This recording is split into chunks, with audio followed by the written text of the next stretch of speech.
Well, thank you all for joining, everyone. This is our sixth ForgeX ABM workshop, and I've been looking forward to this one for a while. We're going to be covering some really hot trending topics, and very excited to have on Sumner Vanderhoof, who is the CEO of Propensity. They are a newer ABM platform in the game, and if you haven't checked them out, highly recommend it.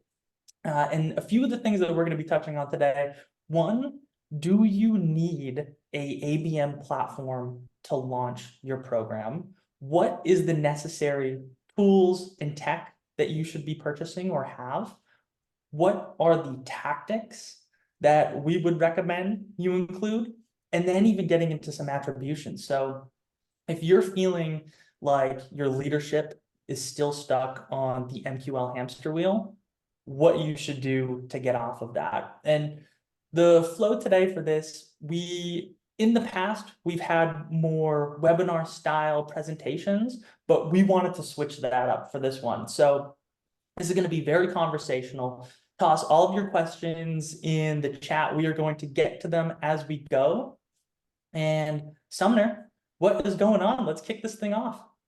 Sounds good. Yeah, thanks for putting this together, Davis. Always been looking forward to this. It's always fun talking to you about ABM generally, and now we get to have it recorded for posterity's sake as well. So that's good. Oh yeah. And this first question, I'm gonna pass this your way. So I'm just starting my ABM program. Should I buy an ABM platform, or when is the right time to make the purchase? So there are a couple hard rules that I put into place when it comes to making a purchase. And if you don't follow these, you're going to end up having a tough go at it. And I'm going to speak to a various degree of audience. So, it could be a small team of, under 500 employees, or it could be, in that range somewhere. And then there's a different model for upper mid-market and enterprise when they should buy one. But for the smaller teams that are looking, I would say the biggest hurdle to ABM comes not on the marketing side, but on the sales handoff motion and making sure that you have the right resources on that side. So this will be a recurring theme on this conversation, I'm sure. But I always think of ABM supports an outbound workflow from a sales perspective. That's the primary job of account-based marketing. So if you don't have an outbound growth engine set up on the sales side, a prerequisite or at least a simultaneous initiative to implementing the marketing side of ABM has to be getting some sort of outbound sales motion going. We don't disassociate the two. When we talk to new people that are looking at ABM for the first time, we talk about the full funnel from the initial list building and the marketing, the omni-channel marketing, all the way to integrating it into your CRM, and then ultimately handing off to sales the audiences that are engaging with, that are clicking on your ads or visiting your website. You can boil it down to the ultimate goal of ABM is to increase conversion rates for outbound sales. I think that's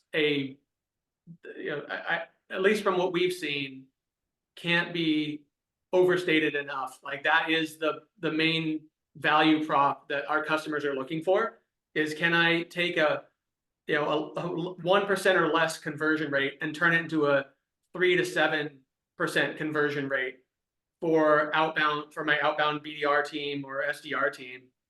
So if you don't have a team that does that, you don't have that set up already, then we always suggest developing an automation tool like SalesLoft, Outreach.io, or Apollo in parallel to an ABM program to stand up that outbound process and automate as much of it as you can. Typically, we've seen companies come in, they have a team of account executives or account managers. If you just try to give them ABM leads, engaged leads from your ABM campaign, they're going to ignore them at best. They're going to get pissed at that they're even having to see them at worst, and then just decry the whole engine and the system. But if you can automate the BDR function, and then hand your account managers the hand raisers that are coming in. You tend to have like, now they say, oh, this is a fantastic prospecting tool because I don't have to do any of the prospecting. All I have to do is follow the engine you've already set up, which is occasionally a LinkedIn connection. We'll automate all the email touches. So I think the best place to get started, the prerequisite for getting started with ABM is a plan for outbound sales. We have a jumpstart program with Propensity. So we spend the first 90 days with customers that don't have an outbound program, helping them set it up, or even the ones that do, helping them set it up specifically to work with ABM. And that has been a huge win because now you're setting up not just an ABM program, but a growth engine for your company. So you don't just automatically buy a platform, turn it on, and then your ABM engine is running perfectly. Some people, I think there are ABM purchases made just for programmatic ads. So we've seen people like, they're buying an entire ABM platform to run programmatic ads, and that just has, like unprovable ROI written all over it. And then at some point, an admission of a failed strategy, and then they turn into more of that workflow of growth, that engine of growth that they need. So yeah, that's a recipe for failure, in my opinion. If you just like turn it on for the ads, then you're not, there's no success out the other side.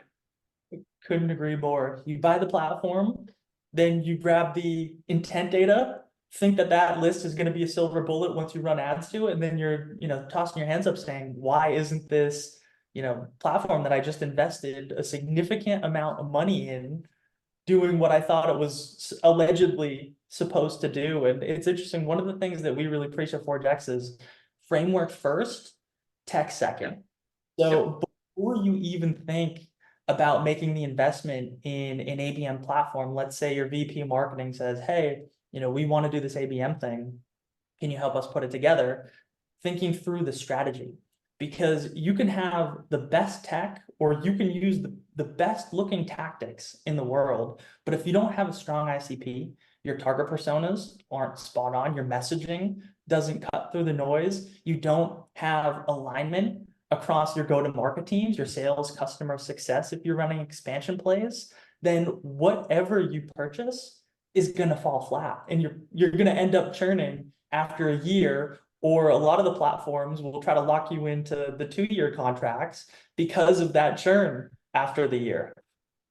Yeah, I always love these conversations, like I said at the beginning, because you validate a lot of the things we see. I mean, we run hundreds of ABM campaigns at a time, right, across all of our customers. And to hear your validation of some of this is really, it always makes me feel like, yeah, I mean, we were seeing the exact same things.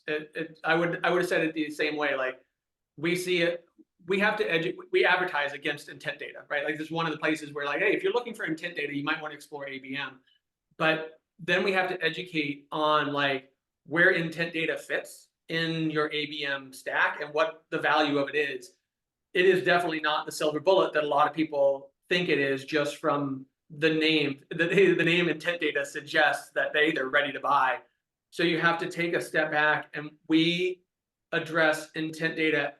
Let's just call them like the ABM data points as requirements in each stage of the funnel. So just to peel off on this tangent real quick, Davis, I think the first one, we tend to list build through third-party intent data, like who's trending on different topics and signals. That's a good indicator of focus for your business. But I would leave it at that. That's what it's built to do. It's not built to say, hey, this is an indicator of purchase intent. It's an indicator of list building for you to say, like, these are the best places to start. And then from there, we layer on 5 other intent signals, like intent data. I would call them, they're more than signals, they're data points that we capture. Some of them are at the contact level, where we're looking at, are they, beyond their like demographic data, do they have the skills and the interests that we care about? So we scrape social media profiles to understand their skills. We have some customers that that target hospitals, but they only want to target people with stroke rehabilitation as a skill.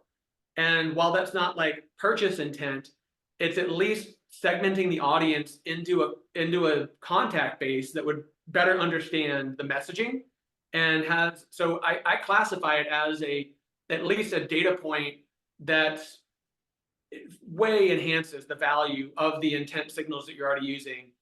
And then we roll into like website visits. So now we're getting into like first party intent, right? Beyond the skills and interests, beyond the job change data, beyond the intent signals, are they visiting your website? And then one of my favorite ones, probably my favorite one that we tap into is, did they click on an ad? So that point right there, like 99% of the people we talk to aren't capturing, and certainly not passing that to sales.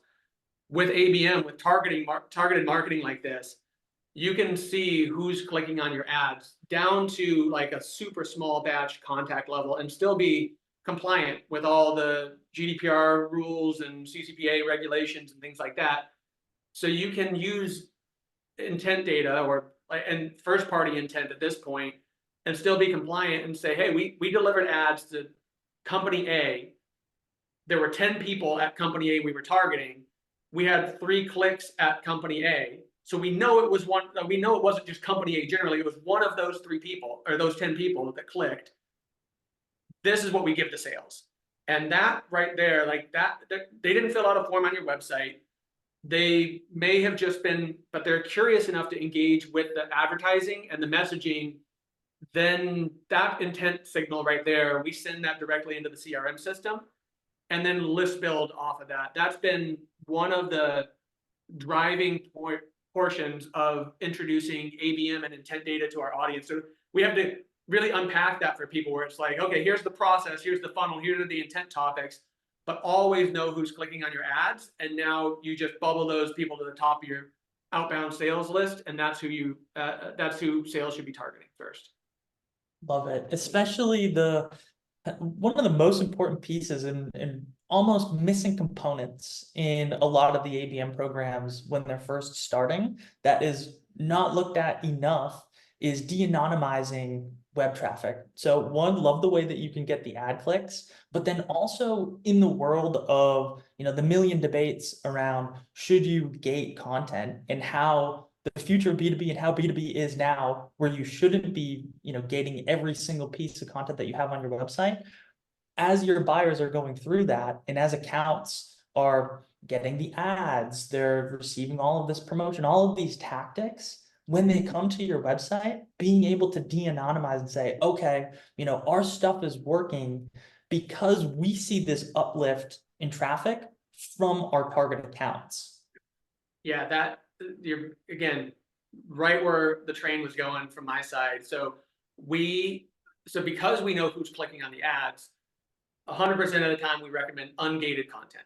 Why do we need to gate it if we know who clicked, right? So the 10 people at company A are who we're going to follow up with after in a sales sequence because of the click, and we know based on UTM terms or based on website de-anonymization what they clicked on and what their trajectory was through the product. So did they click to go to a how-to article or a listicle or a guide on some best practice, and then from there did they go to the pricing page? That type of information denotes not just like prioritization for sales touches, but like if they visited article A versus article B. Like for us, if somebody visits an article on intent data, we follow up with them about intent data. If they visit an article on ABM, we follow up with them about ABM. And then we know based on the roles that we're targeting and what the messaging is we're putting in front, like how we subset that sales touches, those sales messaging on the other side of it.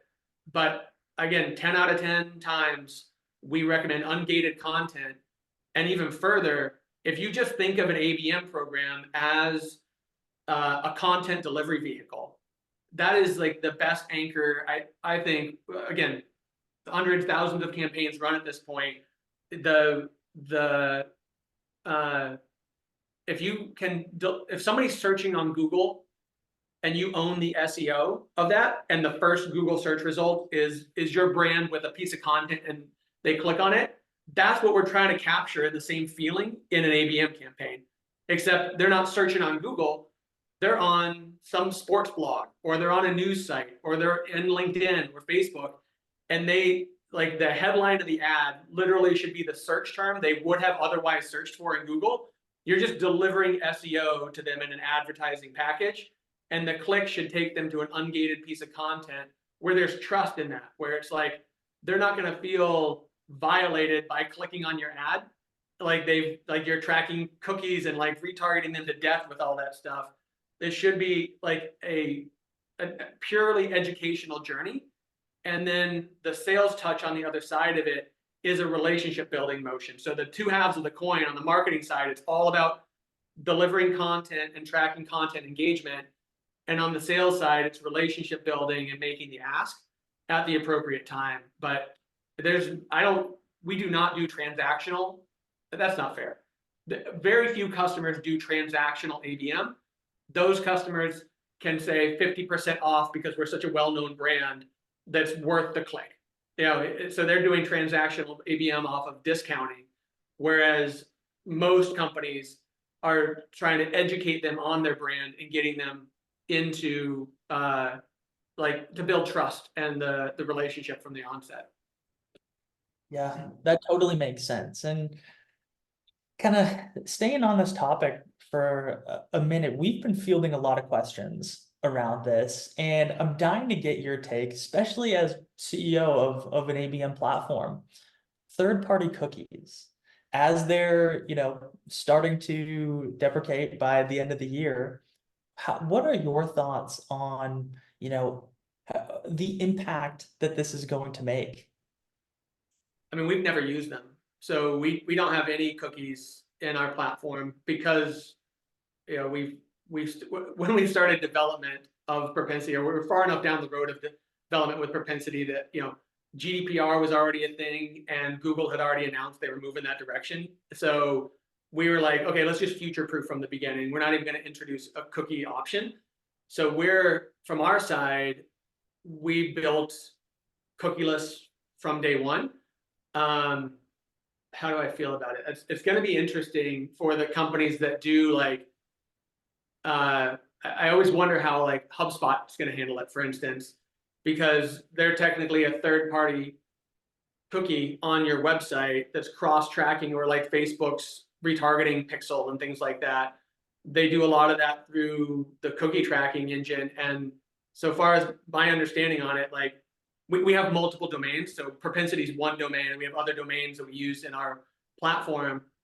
Even those domains will not be, you can't track cookies across those domains like you used to be able to. So if you put a HubSpot cookie or tracking mechanism on your website, once this is done, they're basically going to say that you either have to make an exclusion where HubSpot is considered part of your domain, or you're going to have to, HubSpot's going to have to come up with another way to put it on your domain, where it's like, okay, here's our cookie needs to go through an MX record in your DNS system, as opposed to on your website first. And so the setup, it's going to be an interesting transition for a lot of companies that built their web tracking on cookies, where IP address de-anonymized, so where there's no impact for us.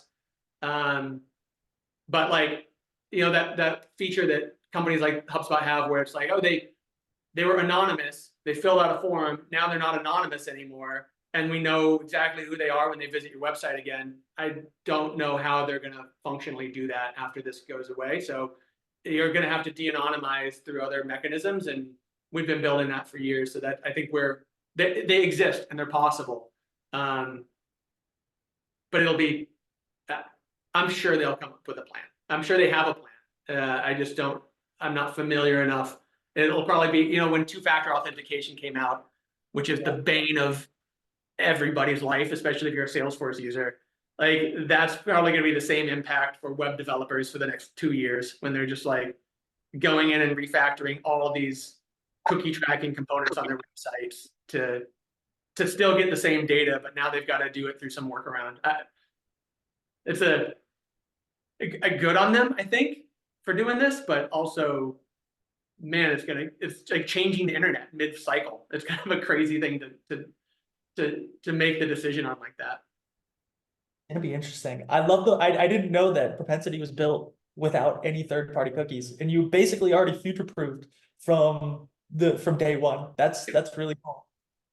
Yeah, every data point we capture is either delivered to us via APIs with our connections to our data partners like LinkedIn or Microsoft or Google, or it's de-anonymized based on IP address of the website, or based on like email clicks and things like that. But the way we track cross website traffic, so if you visit the homepage and then you visit the pricing page and then you visit, the book demo page, for instance, we literally treat each one of those as though it's a separate engagement, and then de-anonymize the account every single time. So there's no cookie that gets planted on page one that follows you through the site. It's just, we treat every page as it's an engagement, and then we aggregate it. So if ForgeX visited Propensity's website, every single time you hit a page on the website or any of our customer sites, we're de-anonymizing. So that way we're just completely above board, and there's no, like, we'll never violate cookie compliance or just general privacy issues at that point. Yep, that's awesome. And be conscious of time. Would love to transition into another topic and getting a bit more in the weeds around. Before we do that, Davis, it looked like Clinton may have had a question on the topic here. I don't know if you saw that pop up. No way. Sorry, Clinton. So I'm happy to read it and bring it up if you want, Davis. I don't want to. Yeah, totally. Here, Clinton, I got you. So besides form fills, is de-anonymization done at an account level, so ABC company, or contact level, like a John Doe? This is a fun topic because there's a middle ground between the two of those as well. So which is kind of a hidden like overlap. So if you think of it like you phrased it, Clinton, like there's either pure account de-anonymization at the IP address level, which is in its barest form, that's what we do. And then there's like cookie tracking, contact level de-anonymization, post form fill, or even some people claim to be able to do it based on device ID, which is very suspect. Like I definitely would stay away from that stuff. There is a middle ground between the two of those that are still compliant and still gives you like account level details, it de-anonymizes at the account level, but it also suggests the contacts. And that's ABM and so the way that we think of that is like I'll just keep using company A. Should probably come up with like an actual company for this example, but so it's company A. We're targeting 10 people at company A across LinkedIn and Facebook and programmatic ads and emails and direct mail and pretty much every channel we can run. So full omni-channel, 10 people in the campaign, and that's it. A super simple example. If company A clicks on that LinkedIn ad, we don't know exactly which one of those 10 people clicked, but we know that one of those 10 people clicked. We know it wasn't an 11th person somewhere else at company A. So we're not able to de-anonymize exactly which person, but we're able to de-anonymize the group of people. So we can tell you it's these 10 people are interacting. One or more of these 10 people are interacting with your website or your ads. And that like accuracy pond, like it takes like this huge information, a huge data pool.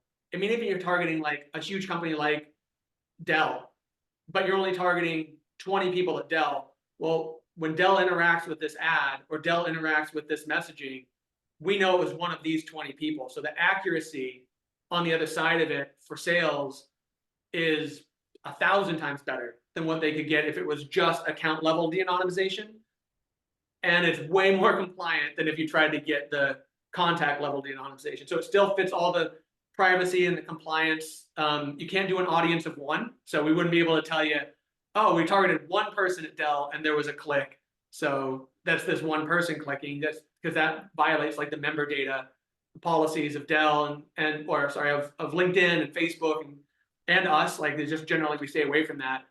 But we can basically de-anonymize a group of contacts at a company based on their interactions with your ads, and then hand that data to sales and say, it's worth following up with all 10 of these people because there's engagement. And we would, at that point, make those 10 people, set them in our view as a hot lead for the BDR team to follow up with on the other side.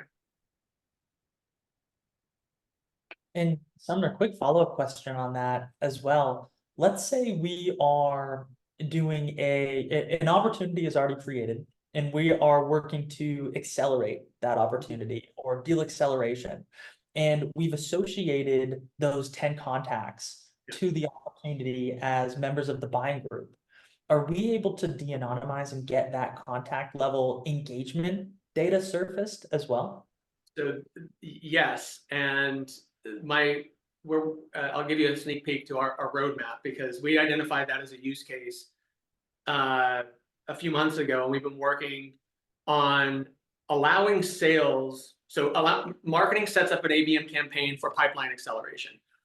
Who feeds that campaign? Like, really, you want sales feeding that campaign with the contacts and the accounts that they want to be followed up with through a pipeline acceleration. So we have a tool that's coming out soon that'll allow the sales team, just like you would normally see them adding a contact to a Apollo sequence or an outreach.io sequence, allow them to add a contact or an account list to an ABM campaign. And in this case, it would be a pipeline acceleration campaign. So it's an evergreen campaign, always on, and they just feed the contact pool into it as they want. And that's really good for pipeline acceleration. So you can think of it like, oh, once the deal becomes interested or interest confirmed or demo completed, you can automate a trigger to feed them into a pipeline acceleration campaign. But sales is really initiating the list building at that point. We have other companies that just run a report of every company that's in pipe right now and then manually load it into Salesforce and don't allow sales to do that. But I love the opportunity to like let sales feel like they've got a dog in the race, and they're like, through a Chrome extension or a Salesforce like button, able to just say send to ABM campaign A, or send to Propensity, or send to this, but marketing still controls the cadence and the execution of that. That's like that's the dream state for like the funnel, where marketing's driving leads down funnel, and then sales is putting more in the top of funnel just by nature of their interactions. You can also think of it like they're browsing LinkedIn and they see somebody just had a job change, and they're like, great, let's add this person to our ABM campaign because they're a new hire at a new company, and we have a campaign specifically built for new marketing hires at an organization. Again, you can always list build and list upload, but I love bringing sales to the table a little bit more through that sort of function.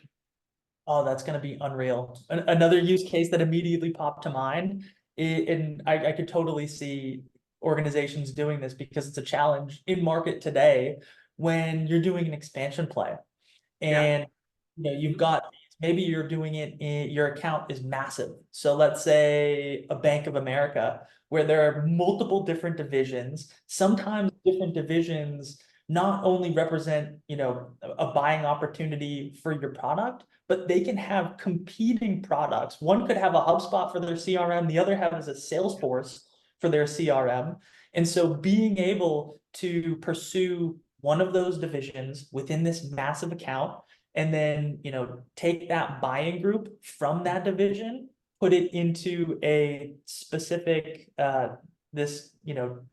batch or bucket that Propensity will have, that's going to be really interesting, especially the ability to scale. We're seeing that on the inverse, where a customer of ours will have multiple product lines, and the expansion is, how do we upsell into the existing account without being too aggressive with it? Well, let's introduce product 2 or product 3 or product 4 through an ABM campaign at our existing customer base. Works really well for new product launches as well, where you kind of give them the newsletter, but then you give them ads around it, and they're just like, it's an accelerant towards engagement. on those topics without having to just like, go door to door as kind of the old school method. So yeah, it's the same. Those types of scenarios are already in play with us. So we're just making them easier and better and like push button that you could just feed the right people into these campaigns. I love this so much. It's definitely the next iteration because you've got MQLs, which everybody agrees aren't the most efficient way to be running your marketing or sales or go-to-market organization in general. And then ABM kind of transitioned to this MQA style model, the marketing qualified account, which was just, once this full account part of your list reaches a certain threshold of overall engagement, then it's qualified, gets passed over, or is, hit with some additional outbound or new tactics. But the missing piece that we've continuously seen is after they convert into an opportunity, one, how do you keep providing the support? And then two, the most important part is how do you identify partnering together as a go-to-market organization to identify these are the members of the buying group and really working to engage them. And then on the expansion side, it is so buyer group centric as well, just like what you're seeing with your customers, where it's, we can uncover who is part of these buying groups because we'll probably be able to get an org chart given our existing relationships. So how do we associate them and then really go hard from a marketing, sales, and customer success standpoint in terms of, our campaign tactics within those buyers, the right people? So that strategy becomes like realized in a data architecture. So not to nerd out on this too much, but the simplest way to say it is the ABM data from the marketing system, from Propensity, let's say, has to go into the CRM as records and fields on objects. It can't be like a window into Propensity. So if we're marketing to company A again, and we have an ad click, that ad click needs to become a record in Salesforce that hangs off the account. If there's an email click, it needs to be a record in Salesforce that hangs off the contact. If like whatever engagement happens at the account and contact level, every account and contact needs to be in the CRM and synced over on a regular cadence. And that way, the two systems, they're not fully in sync, but they're feeding each other in a way that most of the data synchronization I have seen in the ABM space to this point is like, hey, no, you have to come to our system to see our data. Your CRM is separate. Like we'll send some stuff, but like if you want to see ad clicks or you want to see engagement, you've got to have a dashboard that's a window into our ABM platform, or you have to have like a link out to and a login to our other system, and you have to learn that other system. I've been in the Salesforce, like CRM, HubSpot, Eloqua space since like 2009. So everything we've built has been send it to Salesforce, send it to HubSpot, build the dashboards and the reports in the native CRM. So when the salesperson's looking at like the org chart or the buying group, it was generated by the marketing team first, sent into the CRM second, and as the opportunities are created in Salesforce with the buying group that was created by your ABM platform, we're able to see not only timelines of engagement of like, hey, here was the first ad click, here was the first website visit, but here was the opportunity creation. And then here was the pipeline acceleration ad click and the pipeline acceleration email click. And you can stitch this whole thing together because the data is literally in both systems and you could just run that report in Salesforce and say, show me the ABM history of this account. And you don't have to go into Propensity to see it. You could do it like your sales team can run their like daily stand-up out of those meetings to find out who's most engaged. And that has been, as a differentiator, I feel like it shouldn't be a differentiator for us because it feels like put the data where it's needed, and it's needed in the CRM system like in real time. It's so funny because one of the use cases, like right off the bat for an ABM platform, is to stitch together all of the data sources and become that source of truth for reporting, like actually being able to show all of the engagement touch points. Because to your point and what you all do, which I love, is using the object in Salesforce. So you're actually able to get like the full on journey versus just restamping the contact or the account every time, and then you lose all of the historical data. Right. That's right. So that's interesting. I guess I should have kind of pulled that thread a little bit more, because I think you're right. I think that an ABM platform generally says we're going to be the aggregate center of your data universe for ABM. And we have that, but more often we push that to your CRM system by design, because like marketing and sales collaborate there. So isn't that where you want the center of the universe to be? And we've had customers, a lot of customers, purchase Propensity for that by itself. Like that's the moment where the data is where I need it. I don't have to have my sales team learning Propensity to understand ABM ROI. Like that's in Salesforce. I just run a report and I'm good to go. I did like, I think that's probably a misattributed requirement for ABM platforms. Like I don't think we need to be reporting analytics tools. Like your CRM is the facilitator of that, and then stitch together a Looker or a Tableau or something on top of it if you want that advanced analytics. But our job as an ABM platform should be to send the data to your CRM system, not to not to be your full reporting engine. You should already have, that's a different purpose, a different use case, a different stat, and especially if sales is there. So it's so funny. I know we're kind of deviating from the tactics side, but this is really important. And another piece that we're seeing, so we're working on putting together a large enough sample size of these in-depth ABM program reviews or audits from companies from 5 mil ARR all the way up to 18 billion ARR. And one of the questions that we go in deep is about the reporting. And so you'll have the VPs or the executive level who are pulling their data into like a Tableau or a Power BI. Then you've got the ABM practitioners who are pulling it from their ABM platform, or maybe they'll have a homegrown Tableau dashboard specific for their ABM program. And then sales, the VP of sales and all the sellers, they're living and breathing in Salesforce. So sales ops has created a couple custom Salesforce reports specifically for them. And then across all of these different data sources, the data is different. And so they'll have all of these different numbers when they go to do their QBR reporting, or even when the ABM practitioner is doing their reporting out on a monthly cadence, they'll have to work and re-educate and enable the sellers and even the C-suite or their leadership on this is how we're doing it from our ABM platform. It looks different within here because of X, Y, Z. It's architectured in this specific way. And the fact that it's all in one place on the object in Salesforce, so you can have the clean data and the clean reporting, it is so important. I think Salesforce has trained me well. They pitched that 360-degree view of your data from day one, and that's been like their mantra since I started working in that system.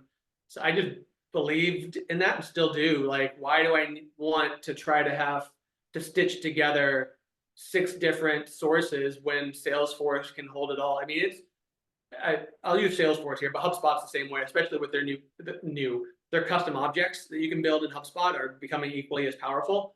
But the Salesforce side of things, it's the best cloud database with the security settings and everything you need behind it to run all of your, even your ERP data, your sales data, your CRM data, your ABM data, your marketing data.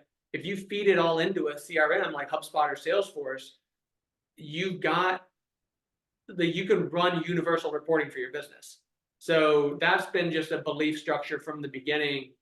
And I should also say, I'm not a huge fan of the UI of some of those tools, but from a database perspective, it's world class. And why fight that flow as opposed to embracing it? So we fully embrace the CRM as a data store, and that as the mechanism to give you the 360-degree view of your account, contact, marketing, website visit. I mean, literally every data point should be captured in one system like that.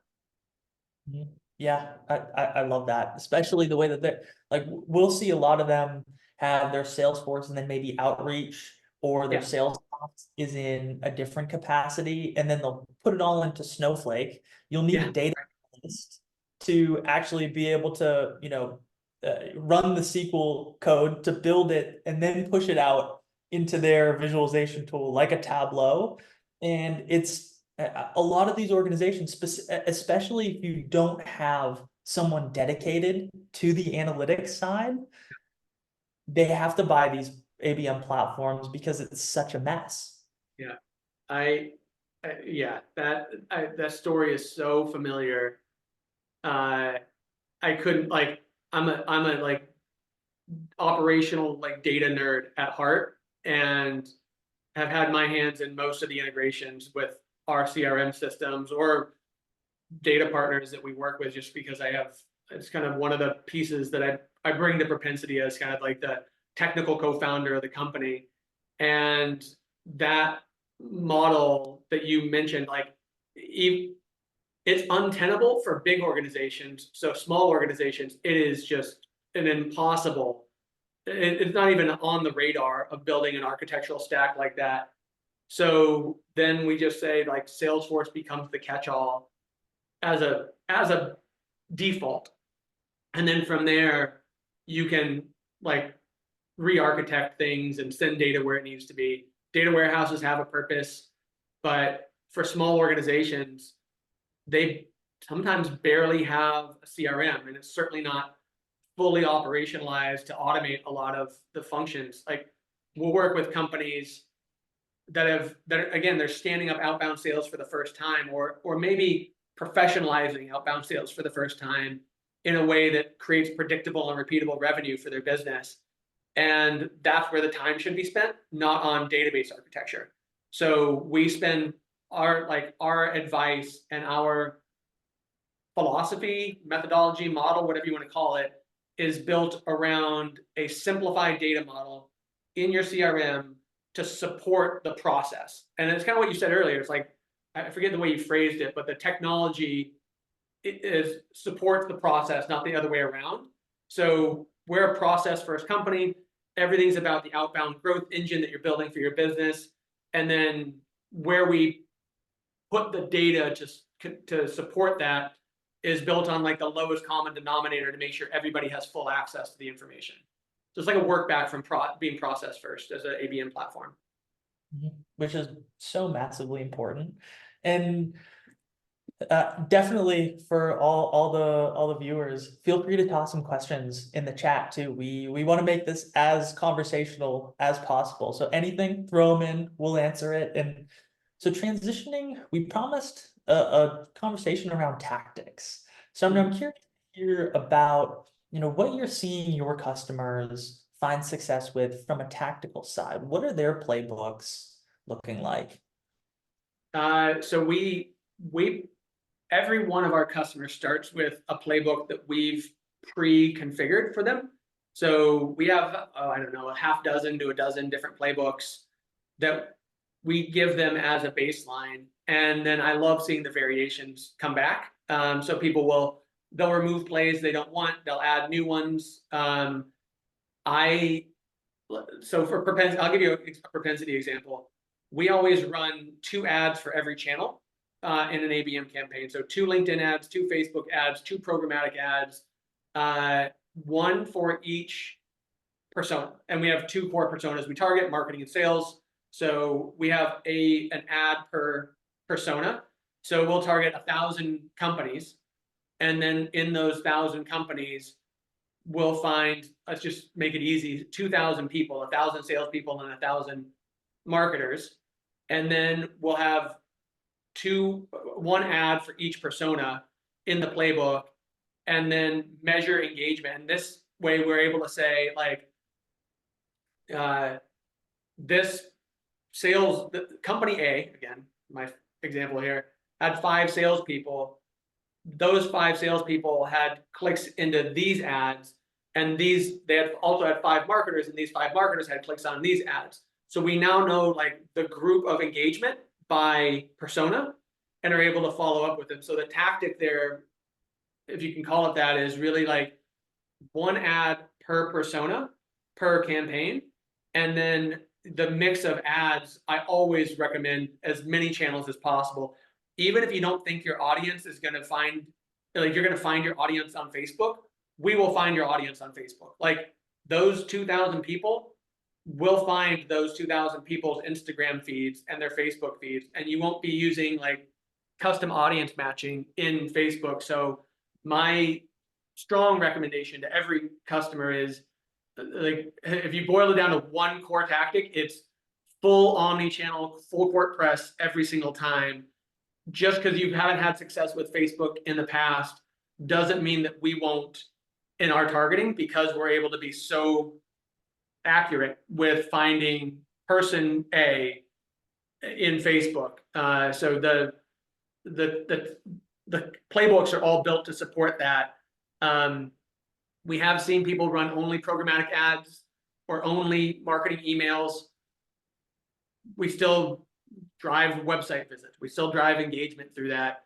But I tend to think of it like a rising tide lifts all ships. The more channels you run, the better. So our core mission for marketers at Propensity is to make it as easy as possible to run full omni-channel campaigns across as many channels as you want, against a list that was really easy to build and is super accurate based on intent data. Like, if we can do those things for marketers, which is where we're at as a company, then we can just execute constantly. What we end up seeing at the other side is, if we do that for marketers and then we're able to hand that data to the sales team, at some point the sales team's going to say, give me more, I want more of this data. And then the marketers come back and run a second or a third or a fourth ABM campaign in parallel using the same tactics. And that becomes kind of the pattern that we know. Like, as soon as sales says, yes, please give me more, then the marketers just go in and ramp up new industries, new geo territories, new filters, new intent signals, and scale up their ABM campaigns and their program. Are you seeing any direct mail events? Oh yeah. Or that infused in there? You got the 2 ads on each channel, which is very unique and awesome. And then you've also got, the marketing emails. And are you seeing direct mail or any other channels in these playbooks too? Or is it very ad focused? Direct mail is a constant for us.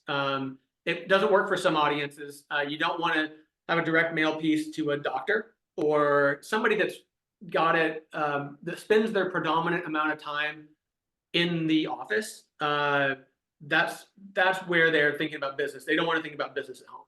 But if you're targeting, a remote sales team or marketing team, or any remote operations team, whatever it is, HR team even, the kitchen counter is a fine place to target. And you can put a direct mail piece with a QR code that goes to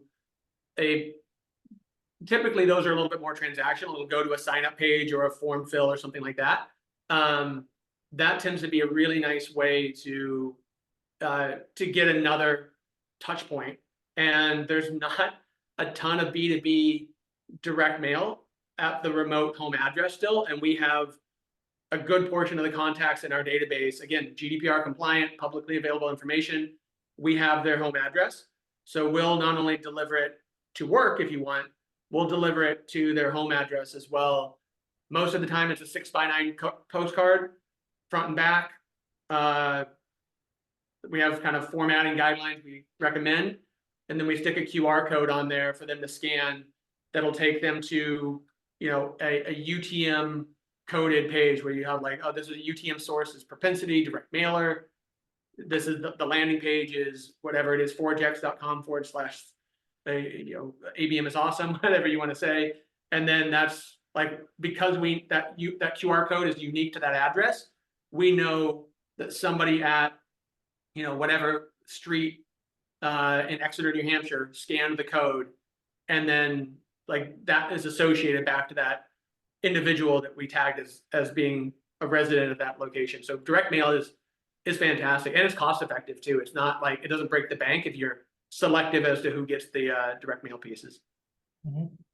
Totally. And one thing that you mentioned at the very beginning, which is really important, just wanted to double down on, is, every go-to-market, every organization, every ICP, every persona is so unique and different. So taking these, if you hear or see on LinkedIn, or hear about some repeatable playbook, copy and pasting that to your organization, like it has to be specific to your org. You can't just take playbooks and think that they're going to work. And it was interesting hearing about your customers in terms of, you have all of these available playbooks, but each one you'll see a different playbook for each customer. They'll personalize it, customize it. And one thing that was funny too is, pulled up an example from one of our ABM program audits. And so this is a under 50 mil ARR company in tech SaaS space. And this is what their campaign looks like from an omni-channel perspective in their one-to-one. So they'll first build personalized landing page. It's got content that is all relevant to the pain point. They'll put the logo of the company that they're targeting as well. They'll personalize the messaging to their specific imperative or pain points that they've heard. And then at the bottom, they have a video from the account exec or even an executive they'll bring in. And it's basically like, hey, heard about XYZ, we understand your pain, would love to chat more. And so at the bottom, they also loop in a direct mail piece. So they built this almost like bundle that was celebrating this account's 100th year of the account has been active for 100 years.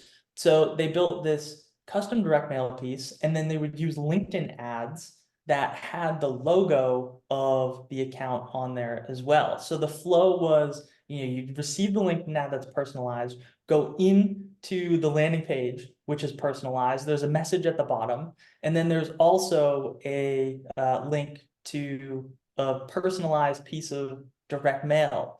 And then they would couple that with outreach from the sales team, and then one-to-one events for that account as well. So that was kind of their playbook, which I thought was really interesting. Yeah, that's, I mean, hyper personalized one-to-one ABM. And that sounds like a unique scenario where it's like we're celebrating 100 years together, which is like, that's a milestone that's worth. And I've seen this work even in, like, there was a venture capitalist I was talking to once. He had targeted ads from a startup that wanted to get his investment. So they literally mentioned him by name in a Facebook ad and put it in front of him.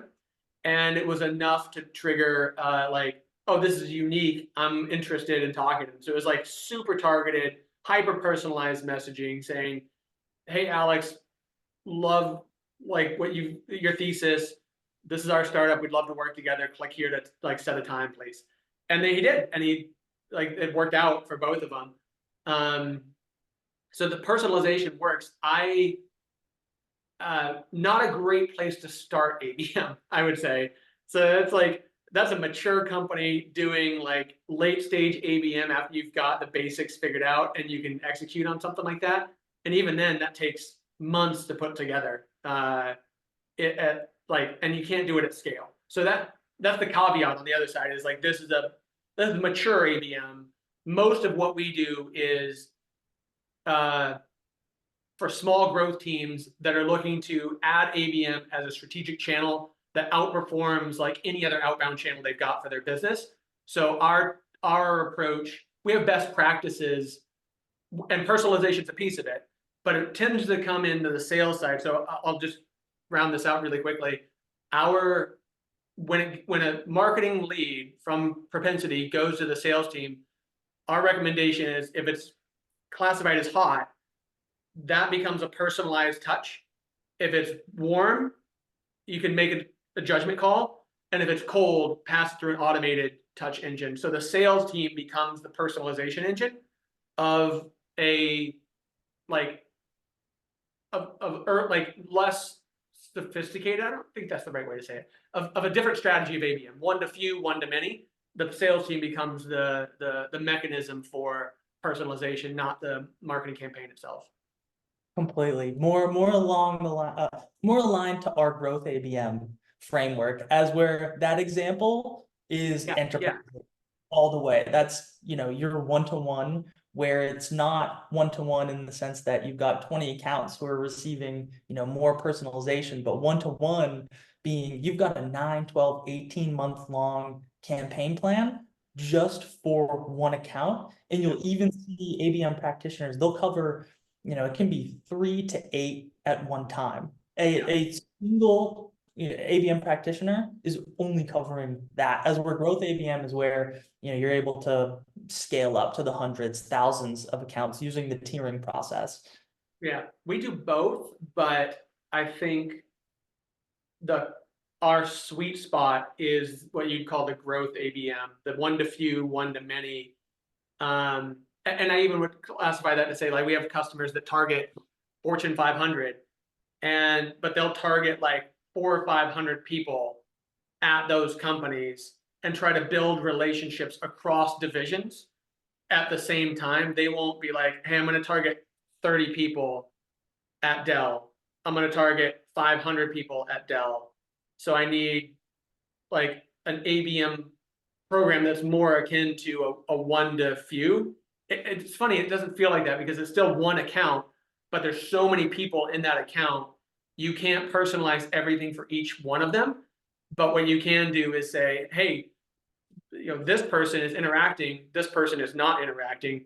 Let's personalize for them, but not personalize for them. So you can be very selective as the way you do that.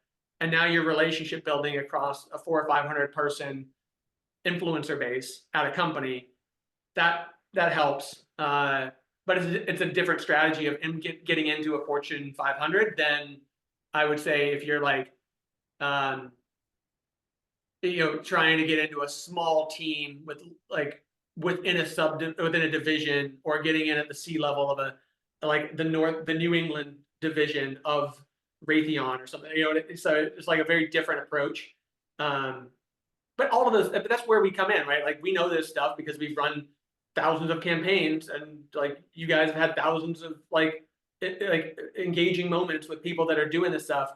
The customers that we're working with have not had that exposure, so they're looking to us for this type of expertise to give them the guideposts on success with this. So take our previous failures and turn them into your successes, right? Like, that's a lot of what startups are, and we're no different. Where like we've done this enough that we've seen the good, the bad, and the ugly of ABM, and can generally guidepost towards the good with some best practices that fit a model of improvement on their outbound growth engine side of things. And I know we're just coming up at the top of the hour. We're definitely going to have to do a round two, Sumner, because we could chat about this for hours. But before we break, any questions that we could help answer from any of the viewers before we jump?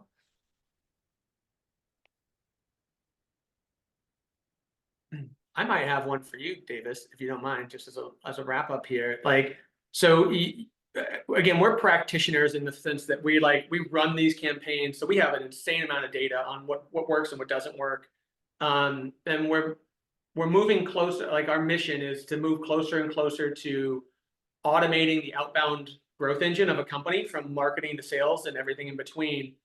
When you're having conversations with people at ForgeX, are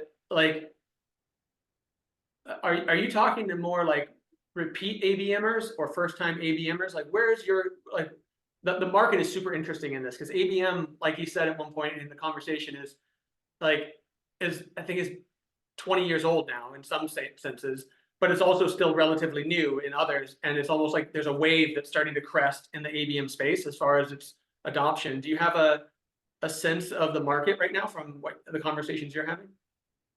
It's interesting, and was talking with another with a consultant about this yesterday. We're starting to see almost the ABM market kind of reach more of a mature state in terms of a lot of companies aren't looking to run ABM for the first time. It's usually we tried ABM, it didn't work, and we're working to run ABM for a second time, and we want to do it really well. Or, we've been doing ABM, how do we optimize it? How do we make it better? What are other leading programs doing that maybe we're not? And then another question that we hear all the time, and we're working to solve this right now, is the benchmarks for what does good account-based go-to-market, what does that look like? How does it entail from the metrics down to the tactics, down to the cross-functional collaboration? And so we've definitely hit this almost peak, but one of the biggest challenges as well is the education around what account-based marketing actually is. And I almost see it as, it's kind of broken right now. And this is one of the emphasis as to why we launched ForgeX. You've got people who think it's just running ads, and they'll put that on, their digital team. They'll say, oh, we're doing ABM. We've been doing ABM for the past year, but it's just ads. Or, they'll think that the C-suite will think ABM is just a marketing tactic because the M in ABM is insanely misleading. It's really a go-to-market approach. And another interesting thing is when you look at these organizations who are positioning themselves as either go-to-market research firms or go-to-market platforms, they're basically doing ABM in terms of how do you unify your marketing, sales, and customer success within whatever product or within whatever research, and they'll use it under the cover of GTM, because account-based marketing, it really is a go-to-market motion. It's not just a marketing thing. Yep. Well said. I think of it like we were talking earlier, like if ABM, to simplify it down, ABM is an outbound growth engine. And like it supports the outbound growth engine, whether it's pipeline acceleration that you're looking to do a little bit more outbound touches, or it turn cold into warm into hot, like whatever it is. If you can think of it like that, I think it removes some of the mystery from it and starts to become, set a bullseye for you. Completely agree. Awesome. Well, thank you so much for joining, Sumner. Where would be the best place for our listeners to learn more? We actually have a really good library for agencies that are standing up ABM as a practice, on like building ABM as a function for your agency. We have best practices for individual like marketing leaders at companies. We have a great resource that we continue to build out for that. It's all through propensity.com. So that's the best place to go. And all that stuff, like our main focus is not that dissimilar to ForgeX. The only, I think, difference is we have a platform, and then lean into you guys for your expertise as well. Oh yeah, definitely have to check that out. And thanks so much for joining all. Thank you for joining, Sumner, and look forward to the next one. Anytime. Thanks, Davis. Good to talk to you again.